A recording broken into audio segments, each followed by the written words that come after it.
This video is brought to you by Miniature Market. Thousands of board games, discounted prices, miniaturemarket.com. Hello my friends, it's the Game Boy Geek here. When I keep a game, I serenade it into my gaming library, playing a saxophone serenade along with my player piano.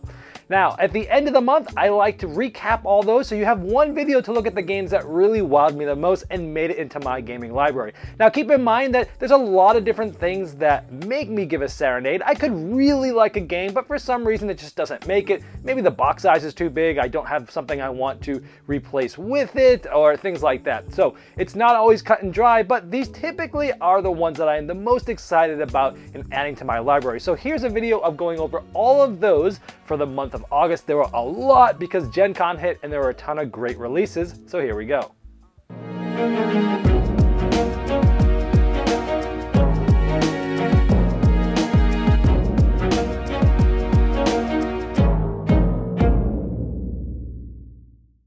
First, we'll start off with Spires. This is a card game where it's sort of like trick-taking, but not really, where you're trying to play cards to possibly take a card that you want. The trick is that if you take the card, you take all the cards. Yours, the one that you were going for, and ones that other people played to try to get it. And you're trying to build a tableau of 3 cards. Less is they're worth less points, more and they're worth negative points.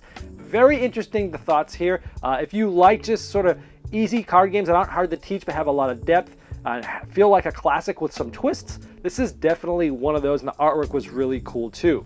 The next one was Sagrada. This is a dice pool drafting game where you're drafting the different colored dice and you're placing them in these awesome boards and you're literally painting a stained glass window. And there's lots of placement rules with colors and numbers. There's also sort of a hidden agenda special goal that you have at the end of the game. And there's also some things that allow you to break the rules of the game, and those change every game too. Fantastic puzzly game. If you like puzzly games, this is definitely one to check out.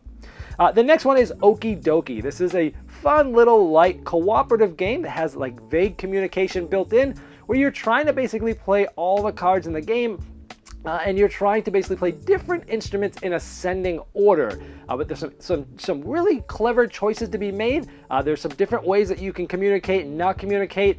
It reminded me of the game itself. That was a Spiel des Jahres nominee, and this one did this a lot better. So if you like lighter cooperative games, that, by the way, this is also a great solo game. This is one of the best solitaire games card-wise I've played in a while, and that's OkeyDokey by TMG. Next was Codenames Do It. This was not just a 2-player version of Codenames, but a cooperative version of Codenames, where you're basically trying to work together in order to get all of the people assigned to where they go. But you still can only give one-word clues.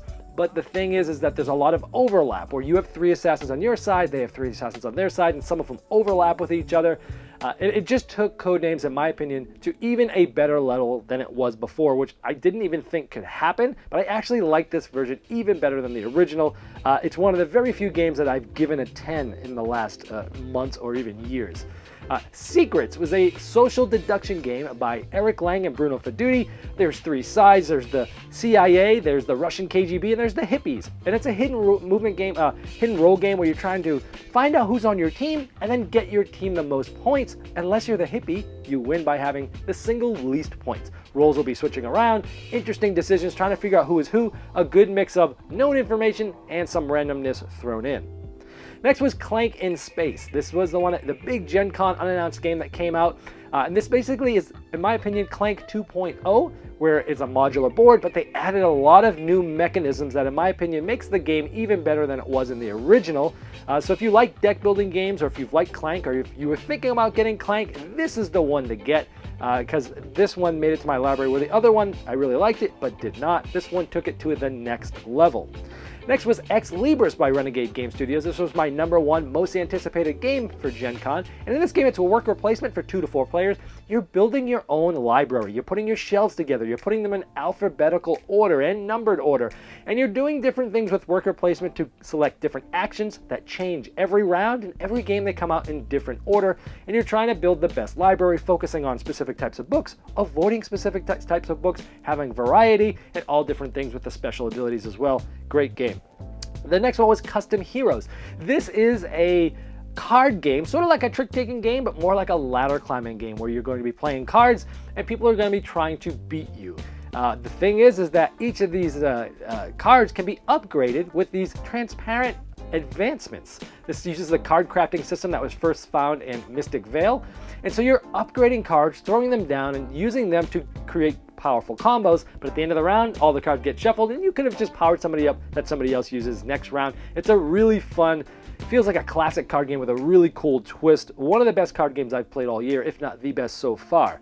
The next one was Bob Ross, The Art of Chill. This is a mass market game that I picked up at Gen Con, and I gotta say, I didn't expect much. It is a fun, family level set collection game. Sure, there's a little bit of randomness. Sure, there's some things that could have been better, but at the same time, they still did some good choices with design mechanisms, trying to do the set collection streamlined ways, try to find ways to do longer end game or long-term points, different things to focus on. You're painting happy little trees. The production is off the charts.